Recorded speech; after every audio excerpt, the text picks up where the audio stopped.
गांव के लोग कहते थे कि नदी के किनारे रात में 7 औरतें दिखाई देती हैं, सफेद साड़ी में, बिना आवाज के।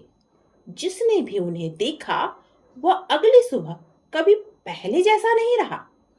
लेकिन एक रात रवि ने उनकी सच्चाई जानने की कोशिश की, और फिर जो हुआ उसे सुनकर आपकी रूह कांप जाएगी। आपको एक ऐसी कहानी सुनाने जा रही हूँ जो महाराष्ट्र और भारत के कई ग्रामीण इलाकों में प्रचलित है। मैं बताने जा रही हूँ अपने गांव की वो एक कहानी जो रूह कपा देगी। साल 2018 की बात है। महाराष्ट्र के एक छोटे से गांव में रवि नाम का 24 साल का युवक रहता था। गांव के किनारे एक पुरानी नदी बहती थी। दिन में वहां बच्चे खेलते थे, औरतें कपड़े धोती थीं। सब कुछ सामान्य लगता था, लेकिन जैसे ही सूरज ढलता कोई भी उस नदी के पास नहीं जाता था। गांव के बुजुर्ग कहते थे, रात के बाद नदी 7 असारा की हो जाती है। रवि इन बातों पर विश्वास नहीं करता था। उसे लगता था कि ये सब अंधविश्वास है। एक रात रवि अपने दोस्त सुरेश के साथ नदी के पास गया। उस समय लगभग 11 बज रहे थे। चारों तरफ सन्नाटा था। सिर्फ झिंगुरों की आवाज सुनाई दे रही थी। अचानक नदी के दूसरी तरफ कुछ सफेद आकृतियां दिखाई देने लगी। 1, 2, 3, 4, 5, 6 और ये क्या, 7 औरतें सफेद साड़ियों में बिल्कुल स्थिर खड़ी हुई। सुरेश का चेहरा पीला पड़ गया। वह फुसफुसाया, रवि, यहां से चलो। लेकिन रवि उन्हें ध्यान से देखने लगा। अगले ही पल सभी आकृतियां गायब हो गई, जैसे कि वहां कभी कोई था ही नहीं। अगले दिन रवि ने गांव के सबसे बुजुर्ग व्यक्ति दादा काका से इस बारे में पूछा। दादा काका की आंखें डर से भर गई। उन्होंने कहा, उनके बारे में जितना कम जानो उतना अच्छा है। रवि ने पूछा, वो कौन है? दादा काका बोले, बहुत साल पहले 7 बहनें इसी नदी में डूब गई थी। तब से उनकी आत्माएं यहीं भटकती हैं। वो किसी को नुकसान नहीं पहुंचाती, लेकिन जो उनका पीछा करता है वो कभी सुरक्षित वापस नहीं आता। रवि ने हंसते हुए बात टाल दी, लेकिन उसके मन में उत्सुकता बढ़ चुकी थी। 3 दिन बाद रवि अकेले नदी के पास पहुंचा। इस बार उसके हाथ में टॉर्च भी था और मोबाइल का कैमरा भी। रात के ठीक 12 बज रहे थे। फिर वही 7 आकृतियां दिखाई दी। इस बार वो धीरे धीरे नदी के किनारे चल रही थी।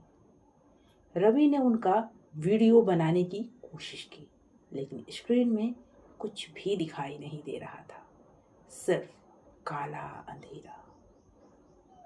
जबकि उसकी आंखें उन्हें साफ देख पा रही थी। अचानक 7 स्त्रियां जंगल की तरफ बढ़ने लगी। रवि ने उनका पीछा करना शुरू कर दिया। जंगल के अंदर हवा बड़ी तेज और बहुत ठंडी ठंडी चल रही थी। पेड़ अजीब तरह से हिल रहे थे, जैसे किसी अदृश्य शक्ति की मौजूदगी का एहसास हो रहा हो। रवि लगातार उन स्त्रियों के पीछे चलता जा रहा था। कुछ देर बाद उसे महसूस हुआ कि वह रास्ता भूल चुका है। उसने पीछे मुड़कर देखा। नदी का रास्ता गायब हो चुका था। अब सिर्फ अंधेरा ही अंधेरा था और जहां तक देखो वहां तक जंगल ही जंगल। तभी उसे अपने कान के पास किसी महिला के फुसफुसाने की आवाज सुनाई दी। वापस जाओ। रवि तेजी से पलटा, लेकिन वहां कोई नहीं था। सातों स्त्रियां अब एक पुराने बरगद के पेड़ के नीचे खड़ी थीं। रवि धीरे धीरे उनके करीब गया और तभी उसकी टॉर्च की रोशनी उनके चेहरे पर पड़ी। उसका खून जम गया। उनके चेहरे इंसानों जैसे नहीं थे।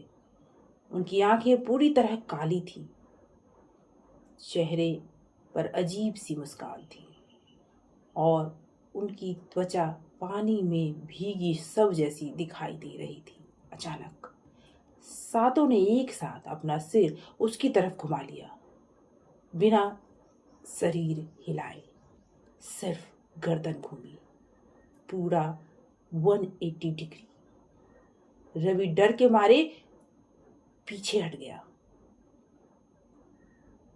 तभी उनमें से एक स्त्री आगे बढ़ी। उसने हाथ बढ़ाकर इशारा किया, जैसे रवि को अपने पास बुला रही हो। रवि चाहकर भी अपने आप को रोक नहीं पा रहा था, जैसे कोई शक्ति उसे खींच रही हो। एक कदम, 2 कदम, 3 कदम, वह उनके बिल्कुल करीब पहुंच चुका था। तभी उसे जमीन पर कुछ दिखाई दिया। वहां 7 पुराने कंकाल पड़े थे और उन कंकालों के बीच एक 8वीं जगह खाली थी, मानो किसी नए व्यक्ति का इंतजार हो रहा हो। रवि की रूह कांप उठी। अचानक उसे दादा काका की बात याद आई। उन्होंने कहा था, अगर कभी उनका सामना हो जाए तो बस अपने इष्ट का नाम लेना शुरू कर देना।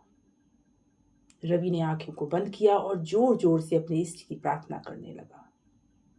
जंगल में तेज हवाएं चलने लगी, पेड़ हिलने लगे, चारों तरफ अजीब चीखें गूंजने लगी। जब उसने आंखें खोली तो सातों स्त्रियां धीरे धीरे धुंध में बदल रही थी।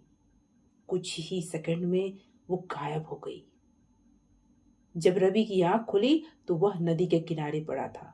सुबह हो चुकी थी। गांव वाले उसके आसपास खड़े थे। सब हैरान थे क्योंकि रवि पूरी रात गायब था। लेकिन सबसे डरावनी बात अभी बाकी थी। उसके मोबाइल में रात का कोई वीडियो नहीं था, सिर्फ एक फोटो बची थी। और उस फोटो में रवि अकेला नहीं था। उसके पीछे सफेद साड़ी पहने 7 धुंधली आकृतियां खड़ी थी और कैमरे की तरफ देख रही थी।